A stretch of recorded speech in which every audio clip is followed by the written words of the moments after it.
Bonjour, j'ai ici pour actualité-dvd.com. Je vous parle du DVD de Agent Hamilton 2, Détention secrète, le film de Tobias Falk, distribué par TVA Film et met en vedette Michael Persbrandt, Sabah Moubarak et Frida Hallgren, sorti en magasin le 16 décembre 2014.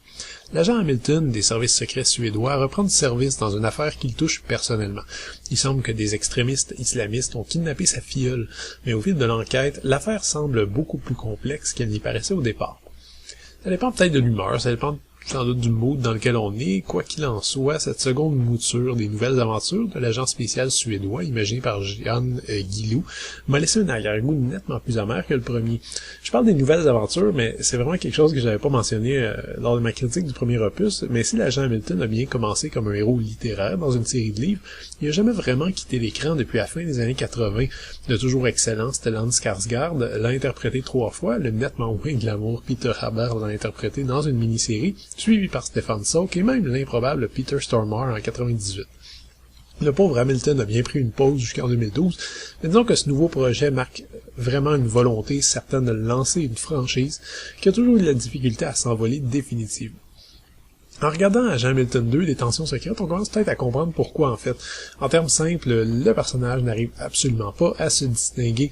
Il a beau être suédois jusqu'au bout des ongles, la mise en scène hyper léchée, la structure du scénario relève des lieux communs hollywoodiens. Alors, qu'on serait tenté de regarder le film afin de vivre une aventure un peu différente et culturellement particulière, mais au contraire, on se retrouve avec un produit tellement international et formaté et cosmopolite qu'il en devient anonyme. Le scénario est pas mal moins exigeant d'un point de vue émotionnel que le premier, ce qui permet à Michael Persbrandt de se concentrer sur ce qu'il sait mieux faire, c'est-à-dire jouer les gros bras et le regard d'acier. Vous attendez pas une performance très forte, et pensez pas non plus vous retrouver en plein prologue hivernal et psychologiquement profond et tordu à la Millennium. On a affaire à un film d'espionnage pur et dur que n'aurait pas renié Tom Clancy, le fétichisme technologique en moins.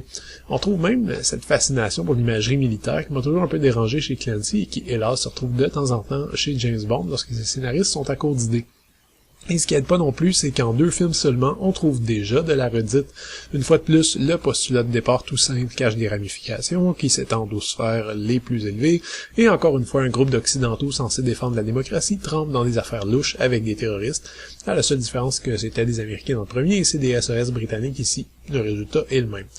La première partie du film frôle même dangereusement le réactionnaire avec ces terroristes arabes qui lancent du Allah à tout va et des médias suédois bien méprisables, plus rapide à s'en prendre à ceux qui agissent plutôt qu'à la vraie menace qui pèse sur la société.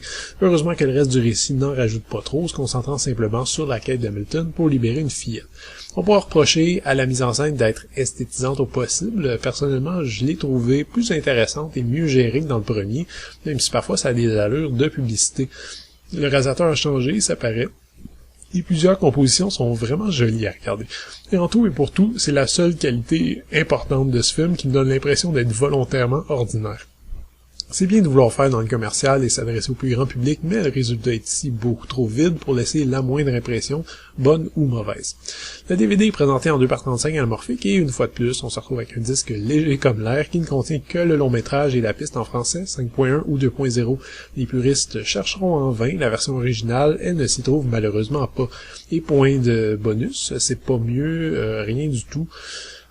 En fait, sur le DVD, même pas de menu interactif.